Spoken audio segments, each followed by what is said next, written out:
Hola a todos, soy Mónica Hacha, dietista, nutricionista y tecnóloga de los alimentos. Hoy os voy a explicar qué es lo mejor de incluir alimentos fermentados en la dieta.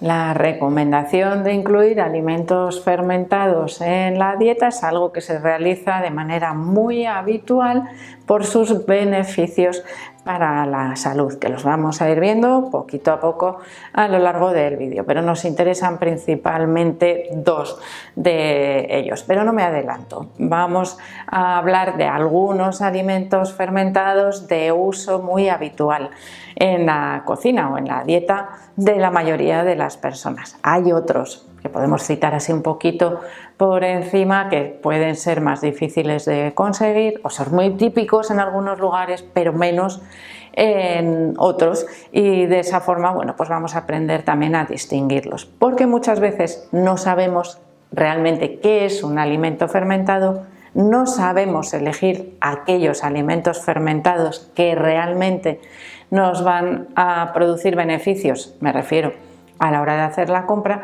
y otras veces desconocemos absolutamente, por supuesto, cómo se elaboran o cómo, pues realmente de dónde viene ese beneficio, ¿no? Que sería en parte de su elaboración. Un alimento fermentado es aquel en el cual se introducen unos microorganismos que llevan a cabo una reacción química que transforma ese alimento original con unas condiciones de tiempo y temperatura controladas. Es decir, es un proceso controlado perfectamente para evitar también, vamos a decir, un sobrecrecimiento de esos microorganismos que puedan llegar a estropear el alimento original. Y en vez de hablar así como un trabalenguas, mejor os pongo un primer ejemplo para que lo entendamos perfectamente. El alimento fermentado por excelencia podríamos decir que es el yogur. El yogur, para elaborarlo necesitamos de origen leche, es decir, es un lácteo fermentado. Partimos de la leche, le añadimos los microorganismos y en unas condiciones de tiempo y temperatura entre 38 y 40 grados y un tiempo mínimo de unas 8 horas tenemos un yogur. Lo podemos hacer perfectamente en casa, no es necesario un, vamos a decir, mecanismo industrial para conseguir el yogur. Simplemente con un termómetro en el que podamos controlar la temperatura y un temporizador, pues tenemos perfectamente el yogur casero. Evidentemente, si tenemos una yogurtera, pues nos va a resultar mucho más fácil porque todo ese control lo hace directamente el aparato, ¿no? el electrodoméstico que tengamos. Así que es algo muy fácil de realizar en casa.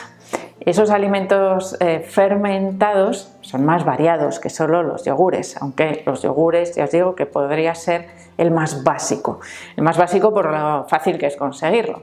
Tendríamos equivalente otros lácteos fermentados como por ejemplo el kéfir. ¿Qué diferencia tiene con el yogur? Microorganismos diferentes. Condiciones de tiempo y temperatura podrían ser muy similares para conseguir el kéfir. Es decir, primera variación que existe entre los diferentes fermentados, la acabamos de ver, diferentes tipos de microorganismos que reaccionan con ese ingrediente original, en este caso la leche, para darnos un derivado o un producto final diferente. Yogur sólido, el kéfir suele ser más líquido, chispeante, un poco burbujeante por ese tipo de reacción química que ocurre durante la fermentación. Otros alimentos fermentados, y aquí voy a hacer también la siguiente diferenciación que nos vendría muy bien a la hora de comprar. Una característica importante para obtener beneficios de los alimentos fermentados es que esos microorganismos que se utilizan para la fermentación lleguen vivos en el producto final. Es muy importante en los yogures. Si los yogures están pasteurizados, es decir, tratados posteriormente por calor para eliminar esos microorganismos, no se puede llamar yogur. El yogur tiene que llevar los microorganismos vivos, si no tendríamos un postre lácteo. ¿Qué ocurre con otros alimentos? Por ejemplo, el vinagre. El vinagre de manzana, que es también uno de los vinagres más habituales, se produce por una fermentación ácido-láctica, en este caso pues de zumo de manzana, puede ser de vino, puede ser de arroz, puede haber muchas variedades de vinagre, pero para que realmente nos proporcione esos beneficios como alimento fermentado, tiene que llevar esos microorganismos vivos, es decir, no puede estar pasteurizado. Y eso es algo que debemos buscar en las etiquetas. Yo no sé si os acordáis, ahora cada vez es menos frecuente por ese tema de la pasteurización, los vinagres antiguamente, las botellas son grandes, duran mucho tiempo y enseguida les salía madre, es decir, una nubecita turbia que se solía quedar en la parte del fondo, que para nada es mala, es buena, son esos microorganismos. De hecho, yo podría sacarla, ponerlas en un vaso de vino y al cabo de un tiempo tendría vinagre en ese vino, porque esas son las bacterias acéticas que van a transformar ese líquido en vinagre. Otros alimentos fermentados muy habituales dependiendo en qué países, la col fermentada, lo que se conoce como chucrut, que cada vez es más habitual que la podamos conseguir fácilmente en los supermercados. Lo mismo, si esa col fermentada está pasteurizada, no nos sirve como alimento probiótico, es decir, que tenga microorganismos vivos, y de ahí vamos a obtener otra de esos beneficios para la salud. Encurtidos como las aceitunas o los pepinillos, si están pasteurizados, no tienen actividad probiótica. Si no están pasteurizados, os fijaréis que tienen también como una nubecita en su capa superior. Por ejemplo, esto se nota fácilmente cuando compramos esas aceitunas, por ejemplo, a un productor local, no a nivel industrial, que generalmente están pasteurizadas. Tienen como una nubecita arriba en la parte del líquido, en la parte superior, que serían esos microorganismos. Por lo tanto, a la hora de comprar, si queremos obtener los beneficios, necesitamos microorganismos vivos, no alimentos o no fermentados que hayan sido pasteurizados a posteriori. Es importante que lo leáis en las etiquetas porque suele venir reflejado. No estoy segura si en todos los casos, pero en muchos sí que lo suele poner para poder diferenciar esos alimentos en función de para qué los queramos utilizar.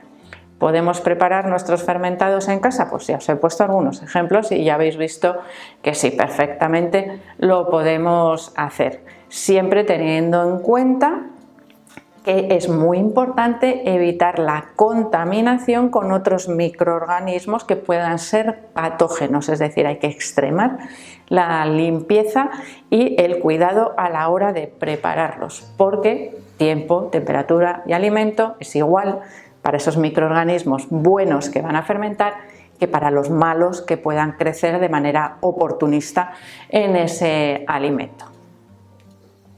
Y ahora vamos con los beneficios, que ya sabéis que a veces me enrollo mucho queriendo explicar cosas que, bueno, pues que nos pueden ayudar a hacer mejores elecciones, pero principalmente esos dos beneficios, es decir, lo mejor de incluir los alimentos fermentados sería, por un lado, ya os lo he adelantado, su acción probiótica, es decir, esos microorganismos forman parte de nuestra microbiota intestinal y por lo tanto nos van a ayudar a mejorar esa microbiota, teniendo en cuenta que lo que ocupe, el espacio que ocupe en nuestro cuerpo la microbiota buena no deja espacio para que la ocupe la mala, es decir, es un efecto protector también de nuestro sistema digestivo. Y en segundo lugar tendríamos que destacar la capacidad, vamos a decir, tecnológica que pueden tener esos microorganismos para facilitar la digestión, es decir, predigieren de alguna manera los alimentos que vamos a utilizar, transformándolos para que nuestro cuerpo pueda asimilar con mayor facilidad sus nutrientes. Ejemplo clarísimo, el de la leche, por ejemplo. La leche tal cual contiene cierta cantidad de lactosa que nos puede resultar más o menos indigesta. La lactosa prácticamente desaparece en el yogur, dependerá del tiempo que utilicemos de fermentación. ¿Por qué? Porque desaparece esa lactosa, porque es lo que utilizan los microorganismos para crecer, para alimentarse durante ese proceso de fermentación. Por lo tanto, se mejora la digestibilidad de los ingredientes originales. Y en otros casos, bueno, pues esos mismos alimentos fermentados pues nos pueden ayudar también a absorber otros nutrientes que no contengan ellos directamente, sino que podamos hacer combinaciones, por ejemplo, para favorecer también esa absorción. Uno podría ser, por ejemplo, el caso de la absorción de las vitaminas y los minerales de algunos alimentos. En otros casos, estos alimentos fermentados, bueno, pues nos pueden ayudar también esa propia fermentación a tener un mayor tiempo de conservación de los alimentos. Un yogur tiene una fecha de caducidad, bueno, realmente no tienen caducidad, tienen consumo preferente, es decir, una duración mucho más larga que la leche fresca. La leche fresca se nos puede estropear en 2-3 días, un yogur nos puede durar un mes fácilmente.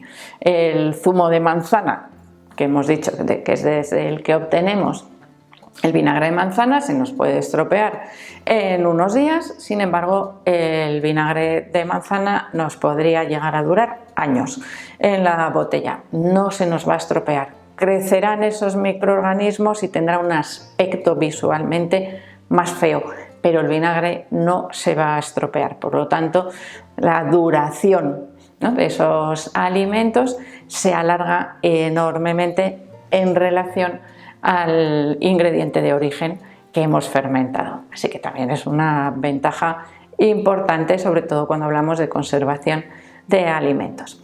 Así que espero que el vídeo os haya resultado interesante, que os deis cuenta de cómo tenemos que comprar para aprovechar esas propiedades de los alimentos fermentados. Por supuesto, espero que le deis al like del vídeo, no dejéis de suscribiros al canal y quiero seguir viéndoos a todos en los próximos vídeos.